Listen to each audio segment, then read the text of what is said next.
doing it real well. Oh, it is wonderful to be here in Glasgow as part of the Glasgow International Comedy Festival. It's only been Glasgow, really, because I'm actually living in Edinburgh now, but I never really understood the whole Glasgow-Edinburgh divide, because I'm from Aberdeenshire. And, you know, you can say a lot about Aberdonians, but the one thing you can say is that we don't care what creed or colour or race or religion or football team that you follow, because we hate everybody equally. To be a bit more specific, I'm from a small town called Stonehaven, and Stonehaven's got three main claims to fame. We are the birthplace of R.W. Thompson, the inventor of the pneumatic tyre. We hold the world-famous Hogmanay fireballs every year at New Year. And we are also, and this is no word of a lie, the birthplace of the deep-fried Mars bar. Yes, Glasgow, you may have brought us the pizza fritter, but we brought you the monstrosity that has now meant that 2/3 of Scots are now obese and we have the lowest life expectancy in Europe. Yous are fucking welcome. So I've left Aberdeenshire to do my nursing training, and when I tell you that was my first fucking mistake. But you know, there are times I do really miss living in Aberdeen. You know, the architecture that's so brutal that we won an award for being the most dismal city in Scotland. The granite buildings that have the extra radioactiveness absorbed into them that's given us our bairns such interesting looking features. Although, to be fair, maybe having webbed feet in this climate, not necessarily that bad of a genetic mutation. Although I will say, though, both councils are just as bad as each other, although Aberdeen Council does kind of have the excuse of blowing their entire budget on Michael Gove's coke habit. You know, they were actually going to film the new Trainspotting film in Aberdeen right up until they realised that nobody can understand Doric. Which is a real shame, because there's a cracker of a joke they could have used as well, which is, what do Aberdonian drug dealers sell? Kenfetamine. Oh yeah, so like I said, I moved to the Central Belt to do my nursing training, and I've been doing it for about 10 years now, and you know, I wouldn't recommend staying in a career out of spite, but when the government actively tries to kill as many of you off during a pandemic, let's just say I've got a bit of an axe to grind. Because I tell you, it was a really weird time being a healthcare worker during the pandemic, because we had to deal with the full spectrum of public opinion. Because on one end, you've got people going, "You are heroes. You are Florence Nightingale incarnate, and you know what we are going to do for you? We are going to go out in the street on a Thursday, and we are going to clap our hands and bash some pots together just to say thank you." What do you mean clapping doesn't pay your bills or provide you with adequate PPE? What if we clap harder? And then on the other end of the spectrum, you've got people accusing you of working for the Illuminati and being a shill for Big Pharma. And I mean, you had these absolute rockets going round empty hospital corridors and clinics on the weekend filming them going, "Well, if there's a pandemic, where's all the patients?" And I'm standing there going, "Oh, I'm sorry, Janet, do you want us to do an appendectomy in WH Smith? Will that make you happy?" And also, if I was a shill for Big Pharma, do you really think I would still be working for the NHS in this state? Because, you know, I do believe that healthcare is a right and not a privilege, and for-profit healthcare is morally bankrupt, but I'll be honest, it would be nice to score some free Xanax just every now and then, just to take the edge off. One of the great things about working in healthcare is that we do have like a universal bank of really gross stories. And it was great when I was a student nurse, because I was living with a bunch of other student nurses, and I'd come home from a shift one day and be like, "Oh, Isla, how was your shift?" And I'd get to say, "It was amazing. I got handed an amputated leg." And they would all go, "Oh, that's amazing. I want to get handed an amputated leg." I would tell that exact same story to my husband. He would throw up his dinner. Absolutely no respect for the profession whatsoever. It's terrible. You know, it's a real shame about my husband and I. We don't talk so much anymore, mainly because he's dead. Right. The show's called Widow Me This. I was going to have to address the elephant in the room at some point. And it has been 8 years since he's died, and there are weird things that come up every now and then, especially when I'm discussing my husband and someone turns to me and goes, "Oh, I didn't know you were married." And my brain will immediately go, "Well, that was a nice conversation while it lasted. Now it's time to trauma dump and make everybody feel really uncomfortable." Because you can't judge how people are going to react to that news, but when everyone's going, "Oh, I'm so sorry, you're like, "Why are you sorry? Did you kill him?"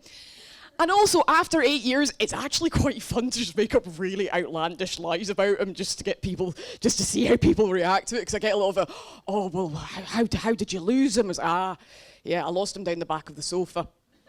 Yeah, I found that £2 coin, never found him. I'm like, "Oh, no, I mean, how did he die?" And I was like, right, well, he used to work at the Nescafe factory, and he died after he fell into a vat of coffee. It was a terrible, terrible tragedy, but at least his death was instant. That's my favourite joke in the entire show, by the way. Also, it only gets worse from here. And when people ask me, "Oh, well, where is he now?" I say, "Oh, well, he had very specific ideas of what he wanted done with his remains. He wanted to be scattered on top of Berwick Law, overlooking North Berwick, which was his hometown. He wanted to be scattered at Stirling University, where he met me, and we spent the 4 happiest years of our lives. And thank you." And he wanted to be scattered on top of Arthur Sea, overlooking Edinburgh, which was his favourite city. And so, being the good widow that I am, I carried out his wishes, and I got arrested. Because it turns out I should have got him cremated first.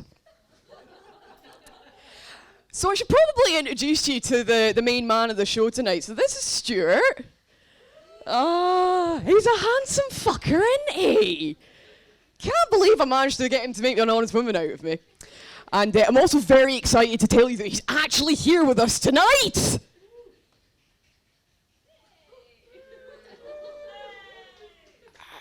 Yeah, he's a bit different looking, isn't he? I probably should say at this part in the show, I am diagnosed and medicated.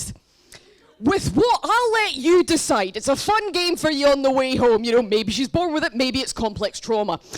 I should stress, I really wish he didn't look like this, but if he wasn't dead, getting him cremated was a terrible idea. So Stuart and I first met as part of the Drama Society at Stirling University. We were doing a production of Macbeth. I was doing backstage. He'd come along to audition for a part. I managed to impress him by recounting the time I got fingered by a guy at the Hive nightclub who told me I looked like Amy Pond. And you wonder why the floors are so sticky? And he impressed me by downing 3 pints of Guinness in under a minute.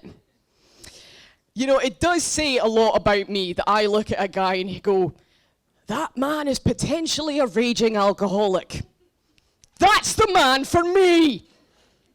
I later found Stuart looking noticeably subdued in a doorway, and he was telling me all about his girlfriend who had become his ex-girlfriend, and that probably would have been the perfect opportunity for me to lay down the moves, but I don't know, it's just something wasn't right.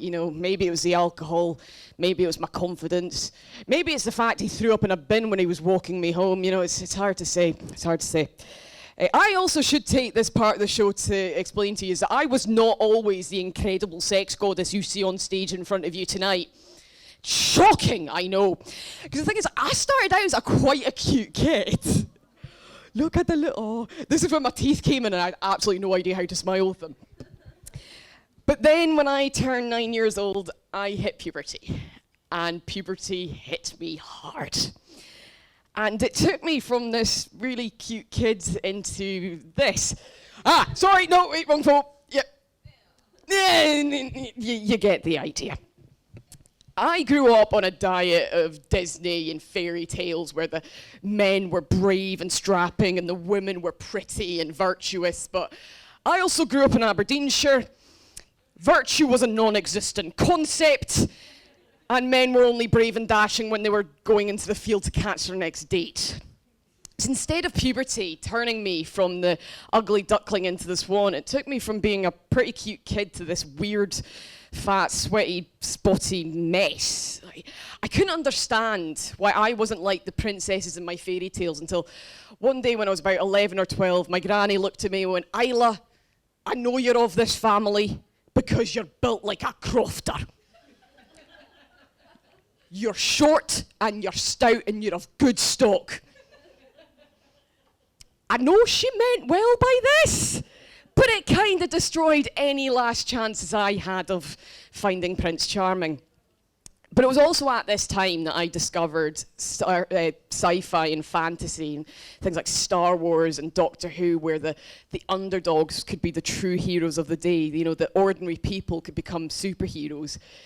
There used to be a park near my house where, when life got too much, I would sit on the swings for hours and just wait for the TARDIS to materialise and take me away. Yeah, that's another one for you to decide when you get home. Again, was she born with it? Complex trauma? We don't know.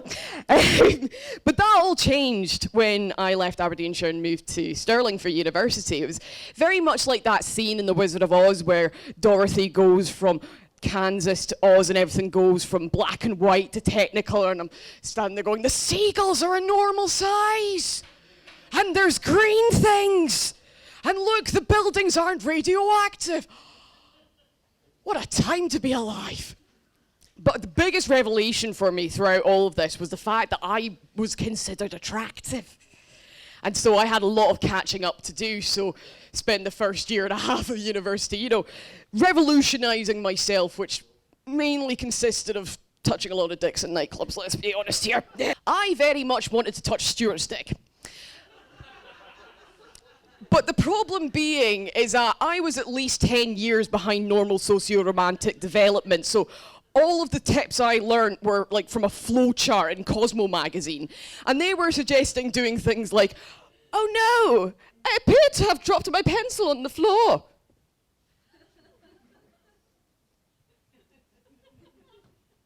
Nothing. But, really, yeah. Of course, it never occurred to me that I could ask Stuart out. It was very much like that scene in The Addams Family where Uncle Fester's going, oh, dare I ask Stuart out? What if he says no? What if he says yes? So I did what any 8-year-old masquerading as an 18-year-old does when she likes a boy. She writes him a note with tick box options and then throws it at him during the interval of the show that they're in together before running down the stairs to hide in the toilet until his mate comes down and says, yeah, he said yes. You know, it's a real love story for ages 6 to 12, isn't it? But it didn't matter. He said yes. I had a date. And later that night, I enticed him over to mine, and I got to touch his dick. And it felt weird. Nothing was wrong with his dick. Like that was fine. It was just the situation felt weird. You know, we were young, we were inexperienced. It didn't feel right. Unfortunately, by the time we'd got to that conclusion, it was too late for Stuart to get the last bus home. So he stayed over at mine in my bed, fully clothed, including his coat and shoes. Because, you know, when you're making that walk of shame in the morning, you want to do it in lightning time. After that night, Stuart didn't speak to me for 3 months, and I was heartbroken. You know, I dealt with rejection before, but nobody really teaches you what to do when that happens. You know, in Disney, it's all, and they all lived happily ever after. And in Cosmo, they were telling me to turn up at his workplace in nothing but a coat and stockings. And I can't do that. It's October. I'll get chilblains. Also, my granny told me never to go out without clean underwear. What if I get hit by a bus? But he'd said yes once, so I had a feeling that if I tried hard enough, he would say yes again. Stuart had let slip that he'd ran out of food and he wouldn't be able to get anything until the student loan came in at the end of the month, so I decided to subtly leave him a little care package that I did so well that 3 of his flatmates saw me do it and subsequently told him. He later invited me for spaghetti and Star Wars. That's what we called Netflix and chill back in 2011, kids. And let's just say that Han Solo wasn't the only one who shot first that night. So we started seeing each other. Stuart wanted to keep things on the down low, which I was fine with because I was still getting to see him. And when we'd hook up, we'd order pizza, and then I started associating pizza with orgasms, and I'd get weirdly turned on whenever the Domino's men used to come through my door. Of course, everybody knew that we were together, but no, we doth protest far too much. No. And it wasn't until one night in the pub where one of my mates actually cornered Stuart and did a full Godfather kind of, "You see our girl, you disrespect her, you make an honest woman out of her, or else I will be putting you at the bottom of the lock with the fishes in the concrete shoes, capiche?" Needless to say, it did work though, because the next morning I woke up to possibly the most millennial way of asking somebody out, which is a Facebook message with the immortal line, "Well, we're basically dating anyway, and now I don't have to pay for pizza." So we started seeing each other properly, and everything was amazing for the first 9 months, apart from the odd sort of speed bump in the road, mainly because I didn't understand that when you're dating someone, they're just dating you. You don't have to offer them up to single friends. Be like, "Look, he's very handsome, yes." You don't pimp your boyfriend out, kids. It's not a good plan. But then I had ended up having to move to Carlisle to do my nursing training. So back in 2013, there was absolutely sod all jobs for nurses in Scotland. Nowadays, you can just walk into any job you like, but we don't have the nurses. Thanks, Tories. So I ended up taking a job in Carlisle because I thought, well, it's very close to the border. It can't be that different from Scotland. Yet proximity to the border of a nicer country does not equate your town not being a shithole. When the only selling point of your city is the fact that the McVitie's biscuit factory is there, and occasionally the air will smell like custard creams, you need a new selling point for your city. But I was young and stupid, and we all do stupid things when we're young, like take a job that systemically destroys your mental health to the point that you end up being forced out 6 months later onto sick leave with the words, "We have to do this, you're either going to kill yourself or kill a patient." I was subsequently diagnosed with depression and anxiety disorder. I ended up leaving the profession entirely, moved back home with my parents, and spent the next 6 months unemployed. But throughout all this, Stuart stood by me. He was my cheerleader through everything. He was there for all the bad days, the hard days, and he never stopped believing in me.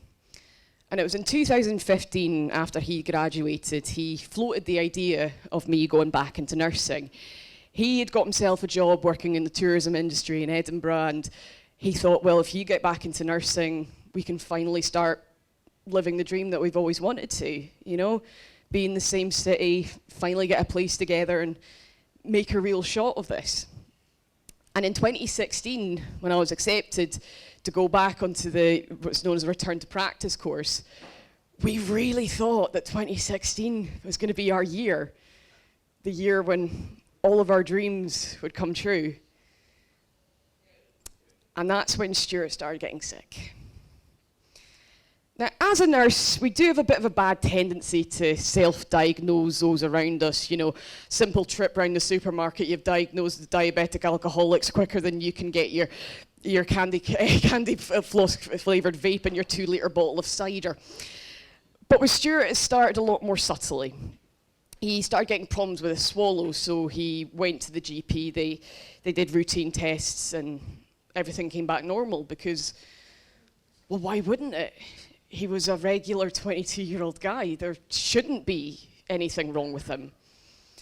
But then the weight loss started, and I started to get really worried. So being the good girlfriend that I was, I henpecked him into going back to the GP, and they did further tests. And those further tests revealed that there was something really not right. But none of us at any point thought it was going to be cancer. Now, cancer is a scary diagnosis. There's absolutely no denying that. But it is a disease that's had decades of research and billions of pounds of money put into finding better cures, better preventative treatments, quicker diagnoses, and helping more people live and survive cancer. But there are also some people that will just ignore all of that and instead base all their medical research off of tabloid newspapers and what they say will, either cause or cure cancer. So much so that there used to be a website called Cure or Kill, where basically these two journalists would sort of line up everything that the Daily Mail, the Record, the Sun claimed would either cure or kill cancer. So I thought it'd be a fun little game for us to play tonight. Let's play Cure or Kill. It's a bit like play your cards right, but the only winners are the ones that, don't read the Daily Mail. Because it is being recorded tonight, I had to put this in for legal reasons. This is not empirical, accurate medical advice and should not be taken as such. The Daily Mail is not a medical journal, nor is it medical advice of any use to anybody. You're all sensible people. I know that that this warning is not for you. This warning's for the people on the internet. I wish I didn't have to put this in, but honestly, after 10 years of working in healthcare, humanity never fails to absolutely shock me. So, without much further ado, let's play Cure or Kill! And first up on our leaderboard tonight, we have nanoparticles. I don't actually know what nanoparticles are. I believe there's something to do with physics. I got told that they're an iRobot. But do we think that nanoparticles will cause cancer or cure it? What do we think? Do we think it could, we think it's going to cause cancer? What? Anybody else? We all think it causes cancer. Let us find out. Do nanoparticles do cause cancer? Yep. Next slide. Energy-saving light bulbs. They're good for the planet. They're good, they're good for lighting up your homes, but when you're using them, are you actually killing yourself? So what do we think? Do we think energy light bulbs will cause or cure cancer? We thinking it's a cause? We're not thinking that they're going to cure us of anything. No, let's see. Yep, energy-saving light bulbs will cause cancer. Again, not actual medical advice. So this next one, laughter. We're all having a good time tonight. We're having some laughs. They say it's the best medicine, but is it the best medicine for cancer? What do we think? Do we think it's going to cure cancer or it's going to cause cancer? We think it is a cure? I think it's a cure. I think it's a cure. It is indeed a cure, so keep laughing. You're preventing cancer. And this last one, I will admit, is a bit left field. Shark blood. What are you doing with the shark blood? Give it back to the shark. It needs it more than you do. But do we think that shark's blood will cure or cause cancer? Cure? Anybody else? You were thinking it's a cure? Fun fact, it'll do both! It's amazing stuff, isn't it? So, after the test results came back, Stuart got moved to the Royal Infirmary of Edinburgh. Oh, did I miss one? Oh shit, so I did, yes. Sorry. While we're also on the subject, vaccines don't cause autism. Yeah, basically, if you refuse to vaccinate your children because you believe this is true, what you're saying is that you would rather have a dead child than a neurodivergent one, and that makes you the scum of the fucking earth. Yeah, sorry. Mini rant, thanks, Teresa, sorry about that. So after the test results came back, Stuart got moved to the Royal Infirmary of Edinburgh. He tried to pass it off as, I'll only be in there for a weekend, they'll do some more tests, they'll send me home, don't worry about it. But as the weekend stretched into a week, I started to get really worried. I was actually at work when they told me the diagnosis. Stuart hadn't been answering his phone that day, and so I called the ward for an update. They passed me on to his mum, who got as far as saying malignant tumour before I started screaming. I will always be so thankful to my colleagues that day who went into battle stations for me when I couldn't. They booked me on the first train down to Edinburgh. They got in touch with my folks. They made sure I got to the train station. I barely remember the journey from Aberdeen to Edinburgh. I don't know how I got to the hospital. The first thing I do remember, though, is going into that hospital ward and seeing Stuart on the bed off his tits on morphine, excitedly showing me that bed goes up, bed goes down, bed goes up, bed goes down. I could have throttled the bastard. Here I am, trying to deal with the fact that the love of my life has just been diagnosed with cancer, and all you can do is show me that bed goes up, bed goes down, bed goes up, bed goes down. I guess we all deal with tragedy in different ways. After the diagnosis, he was moved to the Teenage Cancer Trust at the Western General Hospital, where we got the full extent of his diagnosis. He had cancer in his stomach, liver, pancreas, base of his kidneys, and his lungs. And although they would do everything they could to help him, there was no way that they were going to cure the cancer. Stuart was also fighting a really nasty infection, and I was so scared that he was going to die that first night that I actually asked him to marry me. And he said yes. And it was lovely, and I managed to get a few hours of fairly uninterrupted sleep. Right up until the next morning, when he completely fucking forgot the entire conversation and led to this really rather wonderful exchange of, so, when do you want to tell your parents? Tell my parents what? You know, about us. Isla, we've been dating for 4 years. I think they know we're shagging at this point. You don't remember a single thing that happened last night, do you? What happened last night? Oh, did I fall asleep when you were giving me a hand job? I just left it at that. During our time on the unit, we did get to know some of the other patients, and there was a young lad about Stuart's age who'd very sadly been diagnosed with leukemia, who gave us some tips and tricks and what to expect going forward. And it was also at this time that I learnt about giving your sample. Now, me being a bit naive, thought, oh, well, you know, it'll be like another blood test or something like that. But no. So it turns out, if you are male and diagnosed with cancer under the age of 45, the NHS will freeze your sperm for you in case the treatment that you then undergo makes you sterile, and you can use it for fertility later. So apparently what they do is they just randomly accost you, take you into the Royal, put you in a cupboard somewhere with a cup, and just, you know, leave you to do it. Now, I know firsthand how stretched NHS budgets are.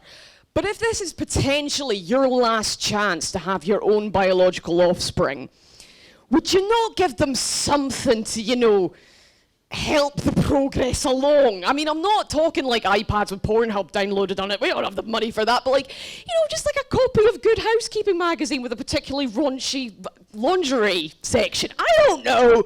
You gotta give them something, though.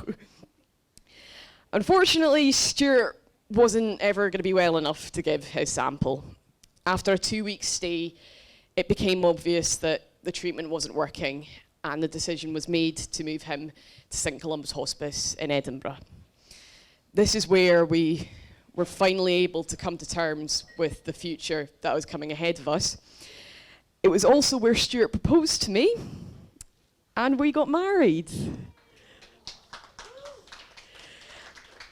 It was an absolutely mad day. Like, over 50 people turned up on less than a day's notice. We had people coming from London, from France, you know, from all over the place. It was mad, it was messy, it was imperfect, but it was ours. But there was one moment where Stuart kind of did start getting cold feet, which, you know, considering how he was, him getting cold feet, bit awkward, where the fuck's he gonna go? So the nurses called me in, and he's sitting in the chair going, Isla, are you sure you want to do this? And I was like, yes, of course I want to do this. You know, we always planned that one day we'd get married. Yes, okay, maybe it's not in the circumstances that we would have liked to, but yeah, no, I love you. I want to do this. And I swear to God, he looked me directly in the eye, and he just goes, you know I'm dying, don't you? Stuart, we're getting married in a hospice. Not exactly the wedding that every girl dreams of. And of course, after a wedding day comes a wedding night, and more ethical questions than any newlywed couple should ever have to deal with. Is it morally acceptable to have sex in a hospice? You know, is it okay to be, you know, raising the dead? And my own biggest personal fear, what if he dies on the wedding night and I get known for having that kind of killer pussy? And when most women get married, they excitedly plan the dress, the venue, the flowers, who they're going to invite. Me, I got to pick the outfit and the coffin that my husband was going to be cremated in. Stuart's funeral happened to fall on the same day that Pokemon Go was released in the UK, and I had to politely remind mourners that catching Pokemon off of my husband's coffin is not socially acceptable. I mean, if it's a Charizard, yeah, I guess he's getting cremated, there's something weirdly poetical about that, go for it. And after Stuart died, the tributes, of course, came flooding in, some happy, some sad, all of them heartfelt, but all of them remembering the wonderful person that we had lost. There is one, though, that kind of stands out for all the wrong reasons. So, I get asked a lot, well, what do you say to someone who's lost their partner? And I'll be honest, there's no one right answer. But I can tell you what not to do, and it's to send one of those, inspirational quote pictures with, the sparkles and the rainbows, and it says fucking this. Don't cry because it's over, smile because it happened. Yeah, because, I should be smiling about the fact that my partner of 4 years and husband of 2 weeks was diagnosed with terminal stomach cancer lasting 37 days from diagnosis to death, dying the day before his 23rd birthday. Because that was a fucking hoot. Because how am I supposed to be okay with what happened? I know that 2016 was a rough year for everybody, but for me, it was the worst year of my life. I don't care that Donald Trump got elected or that Brexit happened or that Bowie died. I don't care about any of that, because the one thing that could have ever happened to me to be the worst thing, the one person who I loved more than anything in this world and would have done anything for, was given the shittiest odds possible with absolutely no chance of recovery, and I will never be okay with that. But that's the thing with life after death. Even though they died and they took a part of you with them, you're still here. The world keeps turning. The sky's still blue, the grass is still growing. And after 8 years, I wish I could say it's gotten easier, but there are still days that I really, really struggle with it. But there was one thing that Stuart left for me just before he died, just to make my journey a little bit easier. This is a comic that he'd drawn for me a few years ago. He always hated it. He always said he could have done a much better job at it. But to me, it's perfect because he had so much faith and love and belief in my abilities. He didn't see me as one superhero. He saw me as 3 fucking superheroes. And if that's not love, I don't know what is. And so I'm trying, and I continue to try, to be the superhero that he saw me as every day. And until that time comes when I shuffle off this mortal plane and I get to go be with him again, I will do my absolute hardest to be the superhero that he saw me as. Now, if I may just get marginally political here, it saddens me to say that the exceptional treatment that Stuart got, regardless of how bad his diagnosis was, is not universal for cancer patients. You'll have read in the papers yourself the fact that we are now up to 6 months on cancer waiting lists. We have hundreds of thousands of patients waiting to try and get diagnoses, and the worst part of it is at least about 1/3 of these people will be diagnosed with cancers that could have been treated if it had been caught earlier. As an NHS worker, please know that we are doing our absolute best to try and navigate an incredibly broken system, but we cannot do this alone. We need you to stand up, put your pots and pans down, scream, "This is not okay, I didn't sign up for this." We need you to use your voices to get those in charge held accountable. Especially in this election year, with 13 years of Tory austerity, the NHS is no longer breathing, it's on life support. And it's a very real possibility that we could potentially lose the NHS in the next 10 years. I still believe that the NHS is one of the greatest institutions that this country has ever created, and the fact that it has been decimated by government after government is not fair. But again, we can't fight this fight alone. If you want to save your NHS, you need to stand up and be heard. Fuck the Tories. Thank you. Yeah. So that's basically the end of my show. There's just a few people I would like to say thank you to. Can we please give a massive round of applause for our tech team? We've got Teresa, Oliver, and Ash here tonight. Thank you all very much. All of them are available for hire in the Edinburgh and Lothian region for all your tech requirements. Can we please give it up for the riding room and the amazing staff that are here tonight? Fantastic people, excellent cocktails. You may have seen on your tables and on the screen here, I am collecting for St Columbus Hospice and Teenage Cancer Trust. So people here who absolutely hated the show, you can still donate to charity. You're still a good person. At least you're not a weirdo who wrote an entire stand-up show about her dead husband. I'd like to thank you all so much for coming out here tonight. This is actually the last time I'm doing this show because I think it's time that I start writing comedy, not about dead people. And of course, there's one last very important person to say thank you to, and that's my wonderful husband, Stuart. I love you and I miss you every day, and I really, really hope that I'm making you proud. The universe is a bastard.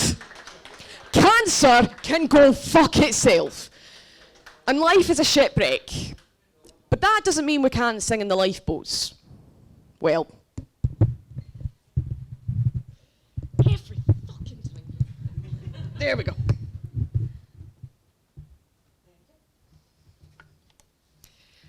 Monty Python always said it better than I could. Some things in life are bad, and they can really make you mad. And other things just make you swear and curse.